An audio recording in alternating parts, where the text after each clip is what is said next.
ఎన్ని వాగ్దానాలు చేశారండి? 420 వాగ్దానాలు చేసినారు. ఆడపిల్లలకు స్కూటీలు కొనిస్తామన్నారు. స్కూటీలు ఎక్కడ పోయా? స్కూటీలు దాని ప్రతిపాదన ఉందా? స్కూటీలు లేవు. కానీ రాష్ట్రంలో లూటీలు మాత్రం జోరుగా చేస్తా ఉన్నారు. భయంకరమైన లూటీ మొదలుపెట్టినారు. హైదరాబాద్తో సహా కేసీఆర్ గవర్నమెంట్ ఉన్నప్పుడు రంగారెడ్డి జిల్లాలో, మేడ్చల్ జిల్లాలో, మల్కాజిగిరి జిల్లాలో, యావత్ తెలంగాణ వ్యాప్తంగా భూముల ధరలు ఎట్లా ఉండే, ఇలా భూముల ధరలు ఎక్కడికి పోయినాయి? రియల్ ఎస్టేట్ ఎందుకు ఆగిపోయింది?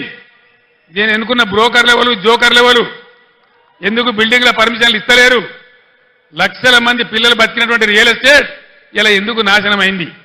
ఇట్టే చూసుకుంటూ కూర్చుందామా? లేదు, మేము ఉన్నామని చెప్పి నిరూపించుకోవడానికి ఎన్నికల్లో బీఆర్ఎస్ను గెలిపించి ఈ ప్రభుత్వానికి బుద్ధి చెప్దామా? దయచేసి ప్రజలు ఆలోచించాలని చెప్పి మేము